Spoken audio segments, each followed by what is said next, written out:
여러분 안녕하십니까? 지느러미 휴먼연구소 소장 김한수입니다. 우리가 어려운 고통을 겪어내면서 그리고 이제 새로운 나의 모습으로 또 건강한 나의 모습으로 이제 회복을 향해서 이제 노력을 해야 되죠.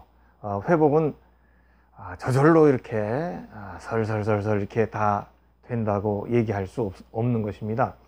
물론 가만히 놔두면 회복이 되기도 합니다. 그렇지만은 우리의 삶에서, 우리의 마음에서, 우리의 몸에서 큰 어려움을 겪었을 때는 우리가 노력하면서 회복을 도모해야 되죠. 노력해야 회복이 우리에게 정상적으로 잘 찾아옵니다. 상처가 나는데 제대로 처리를 하지 않으면 그것이 나중에 흉터가 돼도 굉장히 나쁘게 흉터가 되죠. 근데 잘 낫게 하면은 그것이 그래도 흉터가 좀 덜해지지 않습니까? 그리고 시간도 우리가 단축시킬 수 있고요. 우리가 회복을 향해서 나아갈 때에 오늘은 그 회복하는 과정에 가장 있으면 안 되는 거 그걸 한번 얘기해 보려고 합니다. 있어야 될 것도 있지만 있으면 안 되는 게 또 있어요.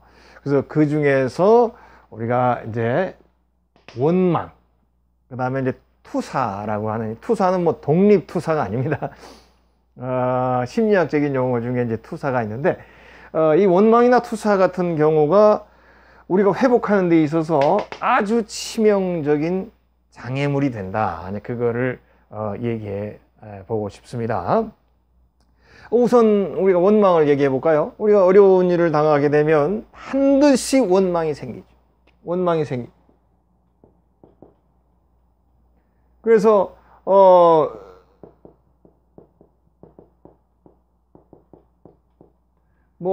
무언가에 대해서 그냥 계속 섭섭해하고 그리고 그 섭섭해하는 정도가 아니라 굉장히 막 싫어하게 되고 뭐 이런 일이 생겨나게 되죠. 왜냐하면은 나에게 큰 고통과 큰 좌절을 안겨준 어떤 사건은 반드시 그 사건에 상황이 있고, 그렇죠? 상황이 있고, 그리고 그 상황과 관계된 사람이 있죠. 그리고 그 관계 속에서 나에게 직접적으로 어려움을 주었던 사람이 있습니다. 그래서 그 사람에 대한 원망, 또 상황에 대한 원망, 그리고 그 사람만 있겠습니까? 내 주변에 있었던 사람들이 이렇게 구경만 하고 있는 사람들도 있잖아요. 그러면 그것도 정말 나쁜, 우리 때리는 시어머니보다 말리는 시누이가 더 밉다고 관망하는 사람들도 있고, 때로는 내가 정말로 힘들 때 대부분 사람들이 그렇습니다. 저를 포함해서 가장 내가 힘들 때에 내 주변에 나를 도와줄 수 있는 사람이 없어요. 사실 도와줄 수도 있는데도 안 도와주는 사람도 많죠. 그런 사람들에 대한 원망, 그리고 또 나 자신에 대한 원망도 있습니다. 내가 왜 그걸 했어? 왜 내가 그거를 믿어가지고, 왜 내가 그거에 끼어들어가지고 이렇게 내가 그때 잘못 판단해서 이런 엄청난 고통과 손해를 봐야 되는가? 이런 여러 가지 이제 원망이 이제 우리들에게 반드시 생겨납니다. 근데 이건 당연한 현상입니다. 이거 막을 수 없죠. 그러나 이것을 계속 하게 되면 원망 굉장히 오래 가죠. 내가 회복을 향해서 가는 그 동안 회복이 될 때까지도 원망은 계속 존재하고요. 솔직히 얘기해서 회복된 다음에도 그 원망이 나한테 남아서 늘 고개를 들죠. 그래서 원망이 없을 수는 없습니다. 당연히 인간에게 원망하겠지만 이것이 지속적으로 나에게 주 메뉴로 떠오르기 시작하면 그 원망은 나를 병들게 한다는 거예요. 이게 제일 중요한 것입니다. 원망해서 나한테 덕이 있으면 원망하죠. 근데 원망하게 되면 어떻게 됩니까? 내 속이 확 그냥 또 뒤집어지잖아요. 누구한테 도움이 됩니까? 누구한테 해가 됩니까? 나한테 해가 되죠.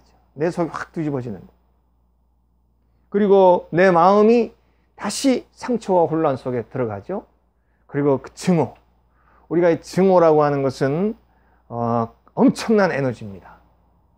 이거는 그냥 이 물리적 에너지로 얘기한다면 그냥 순식간에 다 태워버리고 남을 강한 에너지죠. 그래서 이 증오라고 하는 것이 내 안에 들어가 있으면 그것은 내 안에 내 속을 달구어버리고 내 속에 있는 중요한 것들에 해를 입히고 불태워버리게 된, 우리가 속에서 열나는 거 사실은 그걸 염증이라고 그러거든요. 염증이란 말이 저도 정확하게 지금 제가 정확하게 지금 갑자기 생각나서 이게 인플로메이션인가? 하여튼 잘 모르겠는데 인플로메이션인가 잘 모르겠. 이 플레임이라는 말이 불꽃이란 말입니다. 불꽃. 그러니까 인플로메이션 그러면 그게 염증인데 무슨 말이에요? 열이 있다는 거예요. 불꽃이니까 플레임, 불꽃하고 염증하고 관계 있는 거예요. 제가 이 스펠링은 잘 자신이 없는데 그런 것처럼 내 안에 불꽃, 플레임, 불꽃, 강력한 불꽃이 있으면 그게 정신적 염증이 되는 거죠. 그래서 그 염증 내 안에 달고 살수록 나는 계속 망가지고 피해를 입습니다. 그래서 원망은 나를 위해서 원망을 줄여야 되고, 이제 원망을 이제 조절할 수 있어야 되죠. 이제 처음에는 원망 안 할 수가 없죠. 인간인지라. 그러나 이후에 이것이 나를 장악하지 못하게 의도적으로 차단해야 됩니다. 그래서 내가 회복하는 과정에 치명적인 장애가 되지 않, 우리가 장애물이라는 건 넘어야 되잖아요. 장애물은 넘거나 미리 차단하면 좋죠. 우리 100m 허들 얼마나 장애물 팍팍 멋있지 않습니까? 그렇게 멋있지는 못하더라도 이 장애물을 우리가 넘어야 돼요. 피해야 돼요. 그리고 애초부터 내가 이걸 치워야 돼요. 원망은 나를 망가뜨립니다. 그래서 하면 안 됩니다. 그 다음에 이제 투사라는 거, 투사는 이거 투수, 집어 던진다 그런 말입니까? 그런 말이니까 투사. 다른 쪽으로 이렇게 던진다는 말이에요. 우리가 프로젝션, 이렇게 화면 같은 거 이렇게 프로젝터로 이렇게 쏘지 않습니까? 그런 것처럼 다른 쪽으로 쏘는 투사는. 원망하고는 좀 개념이 다른 거예요. 원망은 누구한테 피해를 입었을 때에 그 피해를 입힌 사람을 이제 미워하고 증오하는 원망이라고 보면, 투사는 뭐냐면 내가 일을 저질렀는데 다른 쪽으로 자꾸 쏘는 거예요. 다른 쪽으로 자꾸 미루는 겁니다. 그래서 내가 금방 영화 같은 데 그런 거 나오는 거 있습니다. 우리가 일상에서도 그런 거 많이 봐요. 반드시 금방 내가 했는 결과가 여기 있는데, 지금 모든 증거가 다 있는데, 법정에서도 마찬가지입니다. 다 증거가 완벽하게 있는데도 나는 안 했어. 내가 그럴 리가 없어. 만약에 서로 했다 하더라도 내 잘못이 아니야. 아무개 때문에 그렇게 된 거야. 상황이 나를 그렇게 만드는 거야. 나는 그때 선택의 여지가 없었어. 내 책임이 아니야. 이렇게 내가 금방 했는데도 나는 뒤로 하고 다른 쪽으로 자꾸 책임을 미루는 것인데, 이거는 정신분석학 용어입니다. 우리 프로이트가 얘기한 방어 기제라고 하는 거예요.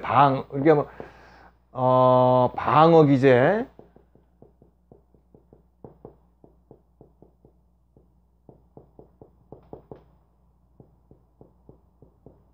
그러니까 우리가 영어로는 디펜스 메커니즘. 디펜스, 수비 아니겠습니까? 자기도 모르게, 이게 이제 방어 기제라고 하는 거는 이제 프로이트의 얘기로는 무의식적으로 나온다 그렇게 봅니다. 그러니까 자기도 모르게, 우리 모두에게는 무의식적으로 내가 아니야 이렇게 이제 자기를 보호하기 위해서 무의식적으로 나온다 이렇게 보는데, 이것이 의도적으로 어느 누구에게나 이 방어 기제의 그 현상은 있습니다. 모든 사람에게 경증의 증상이 있죠. 경증. 그러니까 누구나 증상이 있어요. 기본적으로 이렇게 난 뺄라고 그러죠. 나 아니야, 나 몰라 이렇게. 그런데 이것이 중증, 일상생활에서 항상 미루는다든지, 금방 얘기한 것처럼 결과가 그냥 눈앞에 있는데도 지금 나도 모르게 이걸 회피하려고 하는 이런 것은 중증이죠. 그런 거는 굉장히 문제가 되는 거예요. 우리 방어 기제라고 할 때에 방어 기제 여러 가지가 있습니다. 억압이라든지 합리화라든지 그 몇 가지 방법이 있어요. 근데 이제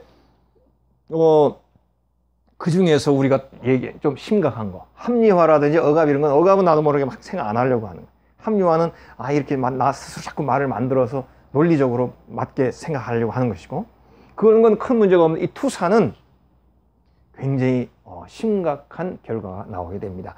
그래서 이제 투사를 자주 하게 되면 뭡니까?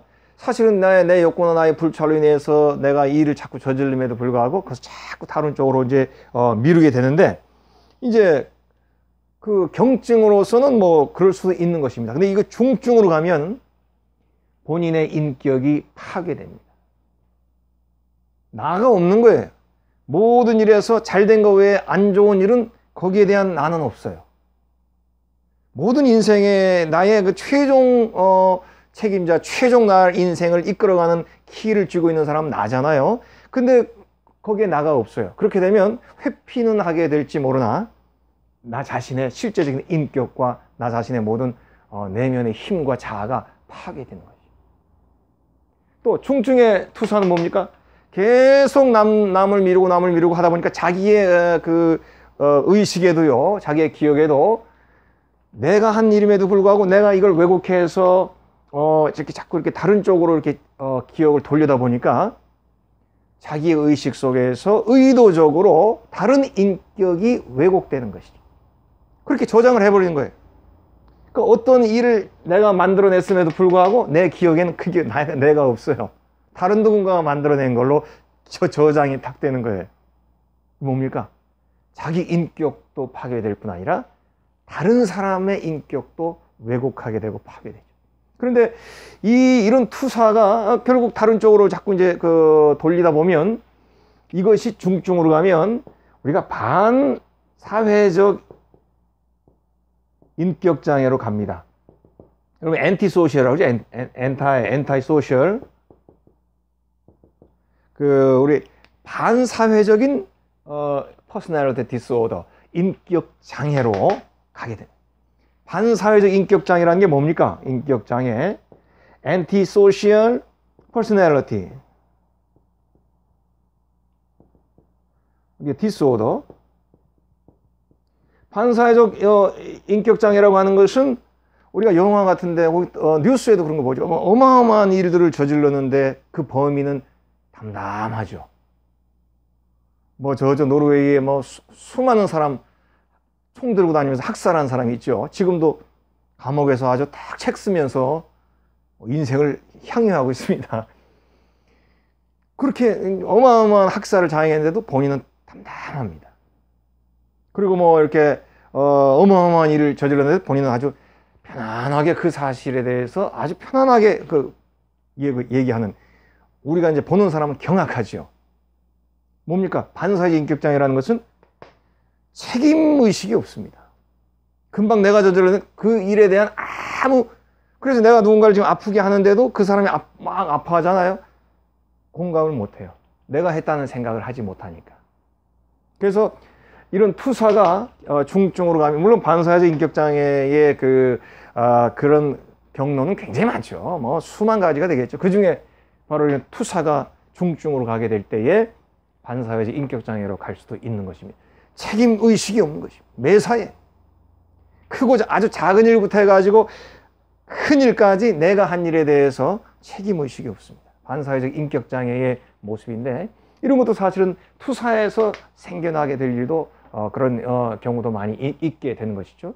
투사는 내 인격을 파괴할 뿐 아니라 남의 인격을 왜곡하고 내 안에서 파괴해버립니다.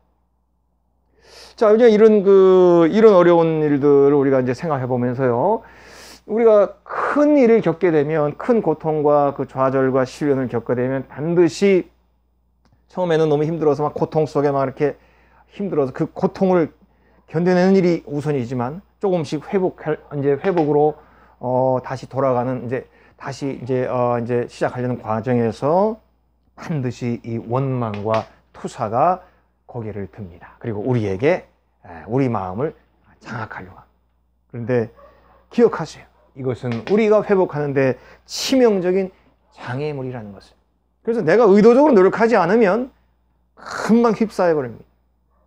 우리가 의도적으로 노력하는 게 참 중요합니다. 그래서 그게 안 되면 같이 여러 사람이 모여서 하게 되는 거예요. 우리가 알코올을 끊는 사람들이라든지 마약을 끊는 사람, 그렇게 모여서 하는 경우 많잖아요. 굉장히 효과가 있습니다. 나 혼자는 못하는데 같이 하는 거예요. 서로 도와주면서. 시험 공부도 모여서, 최상위급은 모여서 안 하고 중간급들은 모여서 하잖아요. 서로 자지 마 뭐 이러면서 나 몇 시에 깨워줘 그러면서. 최상위급은 그렇게 안 하고 혼자 하죠. 어쨌든 모여서 이렇게 서로 이렇게 도닥여 주지 않으면 이런 거 하기 힘든 거예요.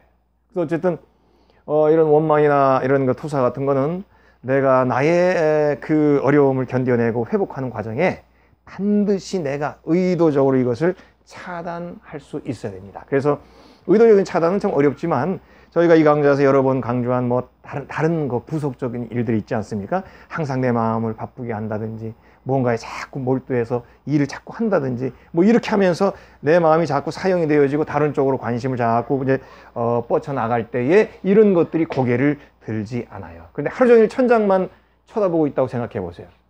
이것이 우리를 확 감싸버리. 나 혼자 앉아가지고 분노하고 나 혼자 누구를 원망하고 누구를 미루고 내가 병들어 가는 것이죠.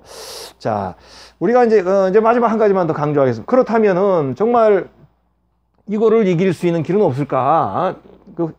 완전히 박멸은 어렵죠. 완전히 없애버리기 힘들지만 적어도 한 가지 뭡니까? 키. 내 인생의 열쇠는 내가 가지고 있다. 그렇게 되겠죠? 그 다음에 주인이죠, 주인. 주연.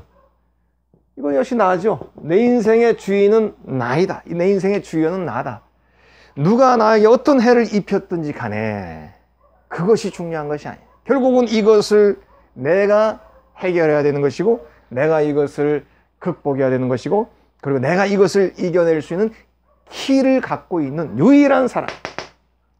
우리가 마음의 병, 삶의 병, 삶의 고통을 이길 수 있는 사람은 나밖에 없어요. 그래서 어려운 것입니다. 다른 거는 돈 주고 사람 와서 시키면 해주잖아요. 심부름센터 다 해주지 않습니까? 그렇지만 내 마음의 상처, 내 삶의 큰 고통은 내가 키를 쥐고 있어요. 다른 사람이 나를 힘들게 했다 하더라도 그것을 이겨내려고 하는 것은 내 힘으로 이루어져야 돼. 누군가가 나를 이끌어 줄 수가 없습니다. 이끌어 준다 하더라도 내가 가지 않으면 안 되는 거죠. 그래서 이런 것을 이겨내기 위한 특별한 특별 그런 특효약 이런 거는 얘기하기가 어렵습니다만은 기본적으로 나의 삶의 참 주인공은 나 자신이라는 것을 인식할 때 우리가 제대로 된 회복으로 들어갈 수 있고 이런 원망이나 투사 같은 정말로 해서는 안 될 것에 그것으로부터 우리를 지켜줄 수 있고 보호해 줄 수 있는 것이라 그렇게 얘기할 수밖에 없을 것 같아요. 여러분 원망하지 마세요. 처음에는 할 수도 있습니다. 그러나 여러분이 회복을 향해 나아가고 있다면 이제는 원망하지 마세요. 그리고 다른 쪽으로 투사하지 마세요.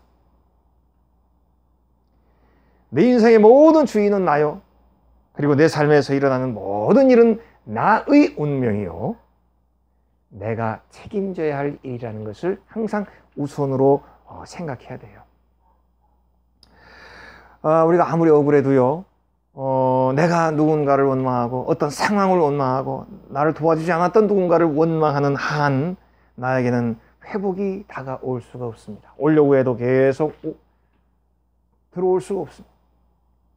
원망은 하면 할수록 끝나지 않습니다. 원망은 굴리면 굴릴수록 눈덩이처럼 커집니다. 작은 원망도 자꾸 다듬으면 커져요.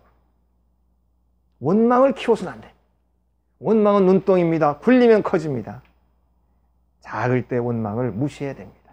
작을 때 원망과 결별을 할 수 있어야 돼요.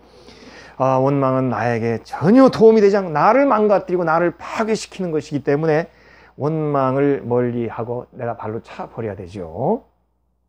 또 이제 어떤 여건, 무슨 상황, 도와주지 않았던 사람, 이런 모든 것들에 대해서도 마찬가지로 이 모든 것들이 나의 어려움에 관여되어 있으나 지금 회복되어야 될 사람은 나이고 지금 내가 회복되는데 필요한 것은 나의 삶이고 나의 마음이고 내가 해야 될 일인 것이죠.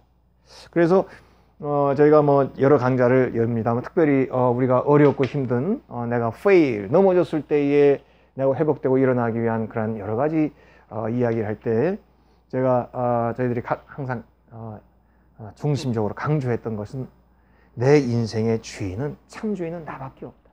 나를 끌고 갈 수 있는 존재는 나밖에 없어. 그 어떠한 누군가의 도움이나 어떠한 누군가의 조언이나 어떠한 누군가의 사상이나 어떠한 누군가의 강력한 도움이 있다 하더라도 그것보다는 내가 끌고 가는 그 힘이 가장 나에게 맞는 힘이며 나를 유일하게 제대로 끌고 갈 수 있는 힘이 되는 것입니다. 그래서 저는 이 모든 일은 비록 어려움이라 할지라도 나 자신의 일이고 비록 고통의 일이라 할지라도 내가 견뎌내야 하는 일이고 그리고 정말로 막막하고 앞이 보이지 않아도 결국은 이 일을 해결할 수 있는 키를 쥐고 있는 사람은 나 자신이라는 생각, 이것을 잊지 말고 살 때에 우리는 고통에서 벗어날 수 있고요. 또 이런 원망과 투사와 거리를 둘 수도 있지 않을까, 그렇게 생각합니다. 하나 한번 예로 들 수 있는 사람이 하나 있네요. 그 페니 제인 크로스비. 이분은 미국의 그 19세기를 살았던 유명한 작사, 시인 작사가입니다. 여자인데, 이분은 아주 갓난에, 어렸을 때 의사가 좀 이렇게 잘못해가지고, 이제, 실명을 했습니다. 평생 시각장애인으로 살았습니다. 그런데, 이분은, 그러니까 그런 얘기를 할 거 아닙니까? 주변에서 그때 의사가 말이야 잘했으면 너 이렇게 안 됐을 거야, 의사 때문에 내가 이렇게 됐다니까, 이러면서 컸지 않겠어요? 그런데 이분은 그런 의사를 원망하는, 또 자기의 어린 시절을 원망하는 그런 마음을 물론 조금은 가졌겠지만 그것에서 자유로워지게 됩니다. 그러면서 유명한 시와 유명한 노래 노랫말들을 쓰게 되죠. 많은 이분의 노래가 수많은 미국인들의 마음을 위로해 주었어요. 이 사람은 19세기 사람임에도 불구하고 95세까지 살았어요. 95세.